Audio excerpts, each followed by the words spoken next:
yang di Jogja, Mbak Jogja, gitu ya. Jadi itu ada salah satu kategori namanya lifestyle. Nah, kenapa saya jadinya influencer lifestyle? Karena ya semua lifestyle yang ada di Jogja ini saya expose, kayak makanan baru, kegiatan baru, tempat wisata. Nah, itu masuknya ke lifestyle. Nah, tadi kalau nanya nanti kalau misalkan campur-campur kayak gini, gimana tahunya ya konten mana yang strong gitu ya. Nah, itu dia, makanya saya selalu menerapkan testing the water. Jadi aku coba dulu nih, pertama dulu aku sebenarnya konten pertama di TikTok yang membawa banyak follower itu gara-gara saya ngomongin investasi. Jadi waktu itu saya pernah upload kalau saya berhasil bikin kos-kosan di usia 24 tahun. Wah, langsung panen hujatan itu. Mbak simpen mana ini Mas Riki, sokokomnya, wah ini Mas betul kalau aku ini simpenannya sopo, sopo saya belum nyimpan. Gitu ya. Jadi kayak wah ini pasti warisan, macam-macam banyak banget pro dan kontra. Akhirnya saya bikinlah edukasi. Kenapa sih bisa bikin kos-kosan di usia 24 tahun ya? Karena saya dari SMP itu udah kerja, SMA saya bekerja, kuliah pun kerja lebih giat lagi gitu ya. Jadi dari SMA udah siaran radio, kuliah sambil nyambi ngajar, sambil dosen, sambil les-lesan, berbagai macam banyaknya gitu. Jadi saya bikin edukasi itu, akhirnya itu hit di 700.000 follower pertama karena edukasi. Nah, ketika udah edukasi jalan, ternyata banyak produk yang mau masuk dan endorsement. Ya udah akhirnya belok lagi ke endorsement. Akhirnya kok kuliner ya, khusus makanan, ya udah makanan. Tapi ternyata ada penawaran yang lebih bagus lagi dari brand-brand non makanan kayak mebel, terus villa. Akhirnya saya masuk lagi ke mebel dan villa. Gitu terus campur terus sampai akhirnya terbentuklah konten akun saya itu akun lifestyle. Tapi kalau misalnya ditarik lagi karena followersnya yang 700.000 itu follow gara-gara saya share mengenai menabung dan investasi, akhirnya sampai sekarang kalau aku upload membahas mengenai investasi dan menabung itu akan paling banyak viewsnya gitu. Jadi dalam satu akun itu ada beberapa kategori konten. Ada konten reguler, ada konten hiburan, dan konten hero.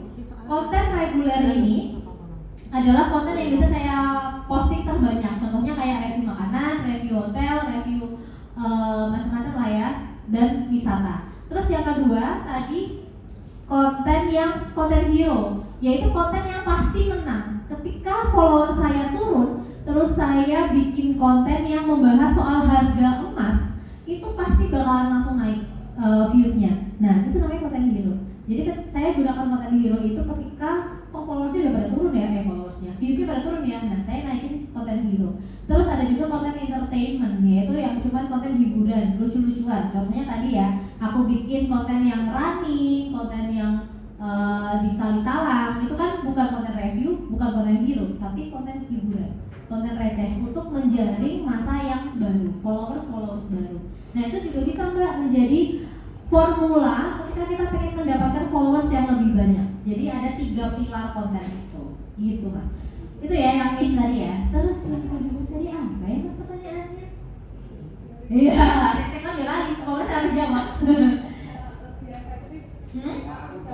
Oh iya, akun dari nol atau akun yang lama. Nah, gini Mas, jadi saya itu sebenarnya punya 2 akun di TikTok, yaitu akun pertama aku Gadis Rafida, yang kedua adalah akun diskon di Jogja. Awalnya itu followersnya udah 70.000, tapi nggak tahu kenapa ke-ban. Terus akunnya hilang, benar-benar hilang begitu saja, tidak bisa dikembalikan lagi. Akhirnya ya udah kita bikin akun lagi dari nol, dan ternyata itu akun dari nol itu sekali seminggu 3 hari aja udah dapat 1.000 follower Mas. Jadi ternyata memang benar yang dulu orang tuh bilang kalau akun baru itu biasanya disupport lebih bagus dari TikTok ataupun Instagram, itu betul. Terutama di TikTok ya, karena saya membuktikan sendiri di TikTok gitu. Di TikTok itu akun baru videonya itu di boosting. Jadi kayak nyata kayak views yang gue semangat ngonten gitu loh. Jadi akun baru itu lebih cepat naiknya. Yang penting kita konsisten ya. Oh ya, satu lagi tipsnya, kalau misalkan mau dapat followers lebih cepat nih, aku jadi ingat di akunku yang kedua itu adalah aku paid promote. Jadi kan ada promosi ya, kalau di TikTok itu kan ada kayak ya itu paid promote ya, ngepromosikan video kita. Jadi kayak nge-ads gitu loh Mbak. Nah, nge-ads terus ketika nge-ads itu kan ada beberapa tujuan ya, ada goals ya. Misalkan kita mau ads, terus ada goalsnya apa nih? Mau viewsnya banyak, mau orang nge-tag link, biasanya ada link yang kuning ya kan? Atau mau followersnya naik. Nah, centang yang terakhir yang untuk gaining more followers. Itu works banget. Jadi baru 3 hari itu followersnya udah 1000. Selain saya rutin upload video baru, tapi juga paid promote tadi. Itu cepat banget. Dan paid promote itu 30.000 kok harganya. Misalnya cuma 30.000 sehari, 30.000 sehari. Itu cuma 2 video aja yang paid promote dan followersnya cepat banget naik. Karena sekarang kan banyak ya mau bikin TikTok Shop gitu ya Mbak ya. Nah itu kan minimal followersnya di 600 followers ya. Nah itu sekali paid promote pasti udah langsung dapat 600. Itu cepet banget. Ya, membaca ini rahasia dapur ya. Gitu. Jadi kalau misalnya teman-teman mau bikin akun TikTok baru, mau buat share link, mau buat affiliate keranjang kuning, itu cepet banget dengan paid promote tadi. Mungkin 30.000 aja di satu video. Tapi setelah itu ya tetap harus konsisten upload video terus seperti itu. Gitu ya Mas ya. Itu jawabannya. Tapi kalau misalkan soalnya kalau akun udah mati bertahun-tahun, 10 tahun apalagi ya, itu ambil banget sih Mas genjotnya untuk naikin lagi. Kalau misalkan followersnya belum banyak, mending pergi lagi kalau naik. Nggak konsisten ya. Followersnya ada berapa Mas? 1000 ya, bikin gue Mas. Langsung menyerah. Di TikTok apa di IG Mas? Di IG. Kalau di IG emang agak susah sih. Kalau mau lebih cepat di TikTok sih. Itu sebulan aja saya jamin 1000 udah balik itu followersnya ya. Kalau di TikTok. Oke. Jadi pertanyaan yang ketiga adalah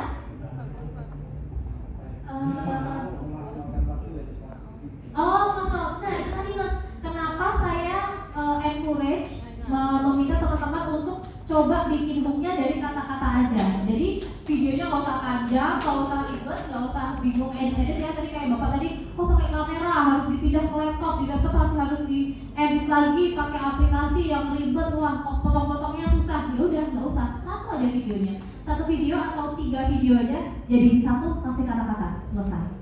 Gitu. Yang penting kan apa? Informasinya nyampe kan? Ya udah ditaruh di tengah tadi video kegiatan, kalau di tengah dikasih informasi wording tulisannya. Jadi itu memudahkan kita, tidak membebani, tapi juga lebih bagus untuk algoritmanya. Boleh dicoba setelah ini ya nanti ya. Pakai video-video singkat aja, dikasih konteks tulisan di tengah. Tapi kalau bisa sekali lagi tulisannya juga harus yang menarik. Terus videonya juga walaupun cuma satu tapi harus gong banget, harus menarik banget. Kayak tadi contohnya saya yang di Kali Talang itu videonya cuma satu, tapi itu benar-benar saya pikirin backgroundnya harus kelihatan gunungnya, terus kanan kirinya harus hijau, benar-benar bagus gitu ya. Baru saya pakai satu video itu untuk tulisan aja gitu. Jadi satu video tapi tetap harus yang paling bagus pengambilannya, seperti itu. Semoga membantu ya Mas ya. Terima kasih. Boleh ketawa dulu dong. Wow.